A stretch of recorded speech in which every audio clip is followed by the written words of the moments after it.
Halo Sobat FT News, kembali lagi bersama kami di podcast Forum Terkini News. Di sini kami akan membahas tentang sejarah dari Monumen Pers Nasional yang berada di Kota Solo. Bersama kami Nadia Nur Aulia dan Siti Fakratus Syaribah. Baik, sekarang boleh Bapak perkenalkan untuk sebelumnya kita memulai percakapan ini. Perkenalkan, nama saya Widodo Syaryo, Kepala Monumen Pers Nasional Surakarta. Ya. Bapak ini asli mana, Pak? Saya asli Jakarta, saudara. Jakarta, rumah saya di sini, di Sarjo. Oh, baik. Boleh Bapak ceritain sejarah singkatnya aja untuk Monumen Pers Nasional untuk pembukaan. Sejarah singkatnya, jadi Monumen Pers Nasional yang kita tahu sekarang ini, sebenarnya nama aslinya adalah Societet Mangkunegaran. Ya. Societet Mangkunegaran itu semacam kayak gedung serbagunanya Keraton Mangkunegaran. Jadi kami bagian daripada gedung Mangkunegaran. Dibangun 1917, selesai 1918. Selesai setahun aja. Setahun. Pembangunannya. Arsiteknya orang Jawa, Mas Hasan Atmodirono. Mas Hasan Atmodirono. Arsitek pada saat masa Belanda. Jadi PUPR-nya lah, PUPR-nya zaman Belanda. Beliau itu pada saat itu Raja Mangkunegaran VII memerintahkan atau bersurat kepada Mas Hasan Atmodirono untuk membuatkan bangunan serbaguna. Societetnya kayak serbaguna ya, gedung serbaguna. Berarti udah lama banget ya Pak ya? Iya, lama banget. Jadi kalau misalnya pasukannya Mangkunegaran itu selesai berlatih atau apa, karena itu kan gedung legiun ya. Iya. Nah itu mereka bisa bersantai di situ, bisa berpesta di situ, bisa merayakan kegiatan-kegiatan di gedung itu. Jadi dasarnya itu. Sekarang istilahnya namanya gedung SUS. Itu tahun 1918 itu ada bukti terbit medianya bahwa ada semacam kayak pindahan gedung itu dipakai kayak peresmian lah mungkin ya. Iya, peresmian. Kemudian kita bergerak lagi tahun 1933. 1933 udah loncat nih ya. Iya, loncat lagi. Itu 1 April 1933 deklarasi pertama radio pribumi itu di gedung itu. Jadi cikal bakalnya RRI. Nah, RRI. Cikal bakalnya namanya SRV, Solo Radio Veringer. Kenapa disebut radio pribumi pertama dideklarasikan di gedung itu? Iya. Karena siarannya berbahasa Indonesia. Jadi bukan berbahasa Jawa, bukan berbahasa Belanda. Jadi umum untuk semua Indonesia pertama. Iya, siaran itu. Jadi pendirian radio pertama itu dideklarasikan di gedung itu, 1 April 1933. Dan ditetapkanlah sampai sekarang sebagai Hari Penyiaran Nasional, Hasyiarnas. Ya kan? Nah, 1 April 1933. Kemudian itu ada Kongres Jawa segala macam, karena memang banyak kegiatannya termasuk Kongres Bumi Putra, Kongres itu. Kita langsung masuk ke tahun 46. Iya. 9 Februari 1946, di mana kita baru 6 bulan merdeka. Kan merdeka kan 17 Agustus 1945. Iya. 6 bulan kemudian, Februari 1946, masih agresi. Jadi masih suasana perang. Walaupun kita sudah merdeka. Belum tenang ya suasana. Belum tenang. Iya, karena masih teman-teman wartawan dari se-Indonesia, dari ada Jong Java, Jong Aceh, Jong Celebes ya. Nah, yang sangat patriotisme itu adalah Jong Celebes. Celebes dari mana? Makassar, Jong Padang. Nah, namanya Manai Sofian. Dia menempuh, nggak tahu ya, itu ada sejarah 30 hari, ada 3 bulan, saya nggak tahu. Yang jelas dia dari ujung Padang, Makassar, menyeberang laut, masuk blokade Belanda, pada saat itu kan masih suasana perang. Ada yang bilang dia mendarat di Surabaya, tapi ada yang bilang dia mendarat di Semarang. Iya, masih simpang siur di situ. Jalan kaki untuk berkumpul di gedung itu.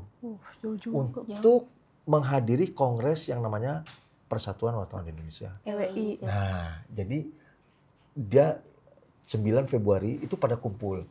Di kumpul itu mendeklarasikan bahwa perjuangan tidak melulu dengan senjata. Tetapi juga dengan pena. Makanya di depan gedung Monumen Pers itu sekarang ada logonya pena. Jadi semangat perjuangan nasionalisme, patriotisme, pantang menyerah, bahwa kita udah merdeka tapi masih ini. Nah, berjuangnya dengan Pena itu sendiri. ditempuh lewat pena. Pena. Iya, dengan Jadi tulisan, ikannya gitu ya. Iya, dengan karena beda tulisan, cara. dengan jadi nggak harus Informasi. melulu tentang ini, tapi tentang informasi. Jadi berjuang itu dengan Pena. pena. Iya. Jadi, nah wartawan itu berkumpullah di situ untuk membentuk yang namanya PWI, Persatuan Wartawan Indonesia. Indonesia. Jadi 9 Februari 1946. Iya. Di tahun tadi kan udah tahun 71 atau 72, Iya. itu ada kongres di PWI di Tretes Jawa Timur, Iya. membentuk namanya pembangunan kepanitiaan pembangunan Monumen Pers. Iya. Akhirnya tahun 78, 9 Februari 78 diresmikanlah gedung itu dan sebagai pusat literasi untuk sejarah pers di Indonesia. Di bawah Kementerian Komunikasi dan Informatika. Iya, disebut kominfo.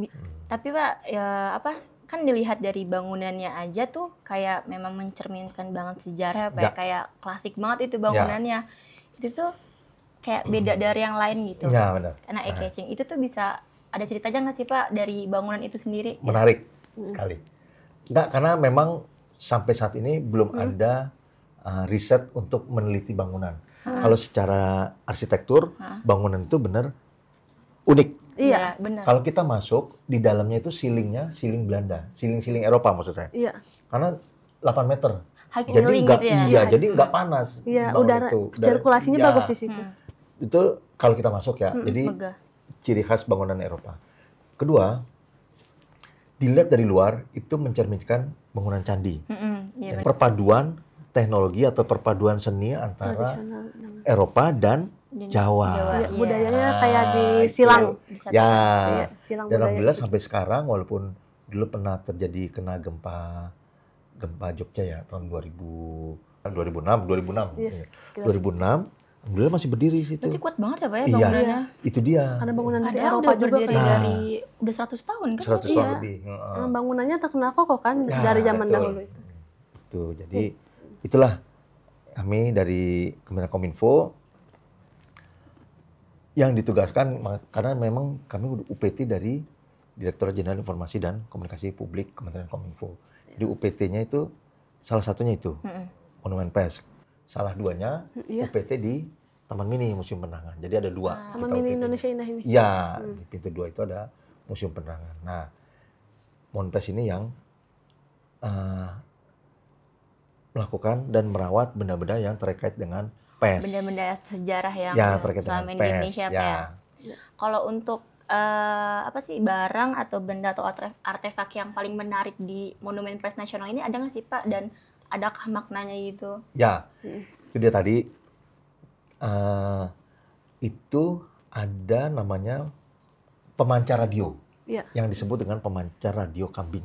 Hmm. Itu ada di Monumen Pers. Iya. Itu dia bagian daripada yang 1 April itu. Oh iya. Ah, Iya, musik jadi kuat. pemancar, bukan penerima ya. Kalau penerima kan radio ini. Iya, kita Ini pemancar. Dia yang Pemancar, memancarin ya. ke seluruh Nah, Indonesia. itu yang menjadi masterpiece koleksi Monumen Pers Nasional. Iya. Karena pada saat agresi, kenapa disebut kok radio kambing gitu? Iya. Iya. Apa emang ada Sejarah. kambingnya gitu kan enggak? Ternyata pada saat agresi Belanda tahun 46 itu radio ini pemancar dibawa ke kaki Gunung Lawu. Nah, kalau Belanda itu berpatroli dari udara, dia tahu kalau di situ ada pemancar. Karena ada suara kambing. Jadi ditaruh di dekat kandang kambing. Iya, Nah, suara jadi ini. Makanya pemancar radio radio kambing. Iya. Tapi Belanda kan tidak bisa membom itu karena dia nggak tahu karena itu rumah penduduk. Jadi dia kalau ngebom rumah penduduk kan berarti dia menyalahi aturan dalam internasional perang. kan. Iya. Nah, jadi itu dia tadi dianggapnya ada, tetap ada pemancarnya, ada siarannya, ada suara kambingnya, tapi dia nggak bisa menemukan. Akhirnya, nah dari Gunung Lawu diturunkanlah, nah disimpan di Monumen Pers Nasional. Itu masterpiece. Pak, tapi kan dari sekian banyak artefak dan banyak-banyak media cetak dari Nusantara seperti koran, cara perawatannya dari pihak Monumen Pers Indonesia itu gimana sih? Nah betul. Kalau untuk yang benda-benda seperti itu, Iya. itu nggak masalah ya itunya. Tapi yang koran ini yang sangat Rentan, rentan, iya. benar. karena kertas ya. Iya, dan nggak diproduksi lagi, nggak bisa di Jadi sama. koleksi kami itu tertua 18 1816. Wah, Koran 1816. lebih tua daripada bangunannya sendiri. 100 Ya. tahun lebih tua ya. Wah, walaupun itu korannya bahasa Belanda. Iya. Korannya bahasa Belanda. Jadi sudah dienkapsulasi kayak semacam dilaminating kan cuma di ini. Nah, ini kayak dimasukin plastik tapi disedot, divakum, enkapsulasi. Nah, itu. Jadi udah dirawat. Nah, sebelum disimpan itu sudah digitalkan. Jadi kalau bagi ada di semua mau riset mau apa, silakan kunjungi website Monumen Pers Nasional. Ada di situ ada gambar-gambarnya. misalnya contoh pemilu. Nah, itu keluar tuh koran dari tahun 55 sampai sekarang. Koran ya, Pak? Nah, jadi tinggal ketik kata kuncinya aja. Nah, itu aplikasinya namanya sidak.mpn.go.id. Iya. sidak.mpn.go.id. Gitu.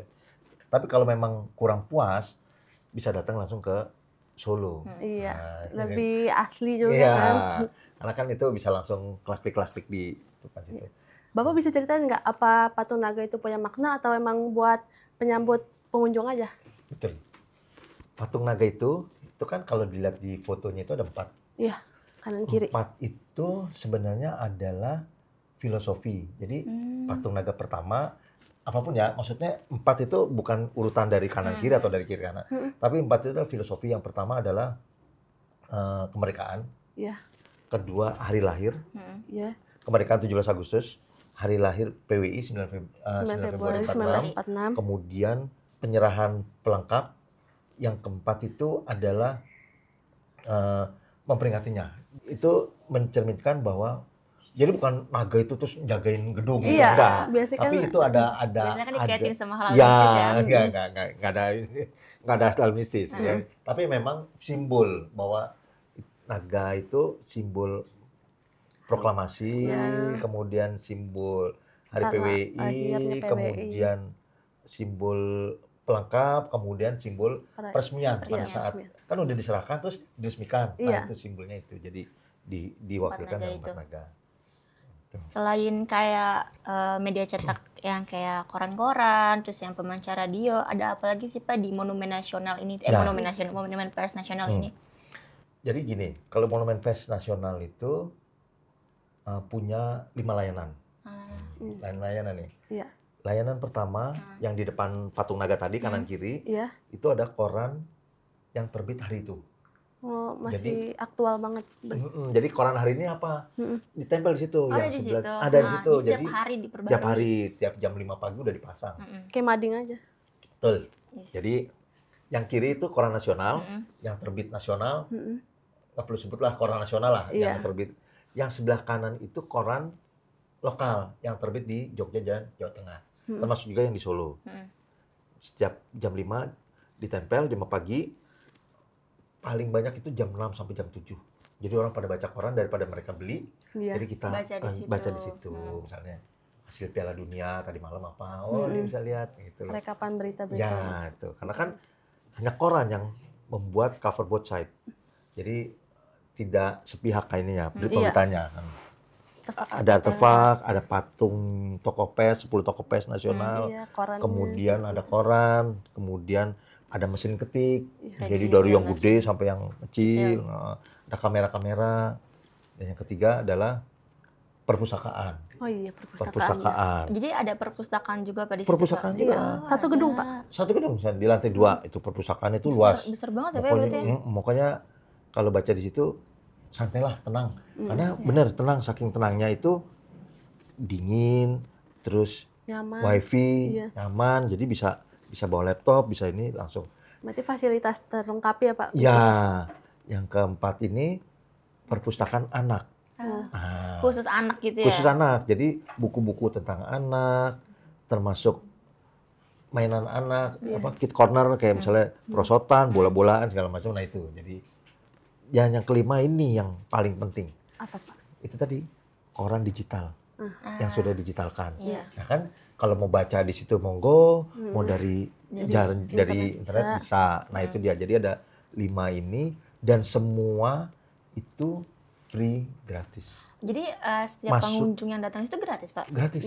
Gratis. Gratis masuk, gratis, memanfaat gratis, mau jadi member perpus juga gratis, gitu kan? Jadi kan kalau member kan bisa minjem Iya. buku. Bisa berapa hari, Pak? Ya, kalau baru biasanya 3 hari, tapi kalau udah sering biasanya udah sampai 5 hari. Nah, tapi Diperpanjang. pengunjung itu setiap hari ke situ banyak nggak sih Pak?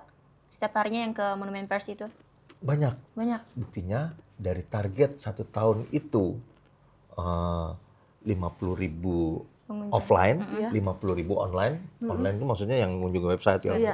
Dan yang offline, yang berkunjung, pameran atau apa, itu sekarang udah Tercapai. 98.000. Wah, Lebih daripada target itu. Karena Lebih baru lipat Juli, ya? baru Agustus. Iya, belum Kan setahun. berarti belum setahun. Takutnya dikira anomali, jadi kita maksudnya udah over target gitu Iya. loh, ya, kalau sampai di Desember kan. Tapi dia tadi karena banyaknya pengunjung, karena mungkin karena gratisnya ya, karena Iya, kita itu. tidak Fasilitas memungut lengkap, biaya, tidak banyak Memadai yang bisa semuanya. Jadi dikunjungi. kalau kita untuk mahasiswa ataupun Betul. yang lain, betul. apalagi Pasti mahasiswa betah apalagi di ada situ. perpustakaan anak kan. Iya. Jadi anak dikenalin buku sedari awal, Ya, terus itu. dikenali sama sejarah-sejarahnya. Ya, itu. Tapi ada kegiatan-kegiatan nggak sih Pak di situ tuh misalkan kayak dari kegiatan yang Hmm, diselenggarakan? ya. Jadi gini, kalau untuk kegiatan itu setiap Februari karena bulan HPN ya, Hari Iya. Pers Nasional, Mm-mm. itu 1 bulan full kita mengadakan pameran. Tanggal 1 sampai 29 Februari. Kalau tahunnya Habisat. Kalau enggak kan sampai 28 Februari. Iya. Ya kan? Iya. Itu 1 bulan full. Dari pembukaan, hadiah-hadiah, workshop, pelatihan, apa segala macam pelatihan. Misalnya pelatihan menulis bagi para guru. Oh, Ada iya. di Ya, situ. ada pelatihan nah, seperti itu. Dan banyaklah kegiatan-kegiatan yang saking banyaknya sampai saya bingung jabarinnya. Karena Karena sebulan penuh. sebulan penuh, betul. Ada lomba, ada gambar yang paut-paut itu kan Iya. mereka juga Explore. iya, Iya. mereka kan juga pengunjung mereka. Jadi walaupun PAUD, TK itu dibikin lomba-lomba itu. Kalau untuk SMP lomba apa itu namanya? Pidato. Pidato. Oh, Nah, iya, kayak untuk gitu-gitu. mengembangkan kreativitas Iya. anak juga.